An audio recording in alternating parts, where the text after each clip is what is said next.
Vous avez toujours voulu en savoir plus sur les arômes? Alors suivez-moi, je vous emmène dans les coulisses de la production des arômes alimentaires. Partons à la rencontre de Victor, un aromaticien qui va décrypter pour nous la recette d'un arôme. Bonjour Victor, dis-nous, comment imagines-tu tes recettes d'arômes?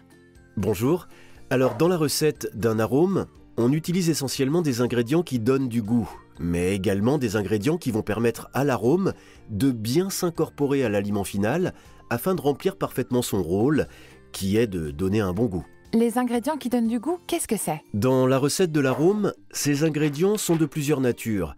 Des extraits aromatiques de matières premières naturelles, des fruits, des épices, des substances aromatiques comme le menthol, ou des composés aromatiques qui apportent des goûts de fumée, de grillé, de rôti. Et outre ces ingrédients pour le goût, tu peux aussi ajouter des ingrédients pour faciliter l'incorporation dans la recette. C'est bien ça? Tout à fait. Je peux en effet ajouter par exemple de l'eau ou de l'huile végétale pour mélanger les ingrédients, ou aussi de la gomme arabique pour faciliter leur dissolution. Donc, si je comprends bien, si tu veux par exemple préparer un arôme au goût fraise et menthe, tu pourras mélanger de l'extrait de fraise et du menthol. C'est l'idée. Mais généralement, une recette d'arôme comprend entre 40 et 50 ingrédients, car la finesse du goût nécessite une finesse dans le choix des ingrédients. C'est un peu comme un cuisinier qui prépare une sauce. Il intégrera des ingrédients divers pour atteindre la saveur recherchée. Comment sais-tu ce que tu peux mettre ou pas dans ta recette d'arôme? Je dois suivre des règles strictes. Je n'ai droit qu'à certains ingrédients pour composer mon arôme. C'est prévu dans un règlement européen dédié aux arômes. Et bien évidemment, je ne mélange pas tout.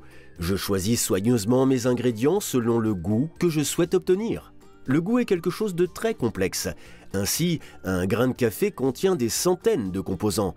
La composition d'un arôme ne peut donc qu'être complexe. C'est un sacré savoir-faire. Exact. Le choix de ces ingrédients dépend de l'effet sensoriel recherché et ainsi de l'aliment dans lequel l'arôme sera incorporé, car on n'incorpore pas de la même manière un arôme dans une eau que dans un biscuit. Merci Victor.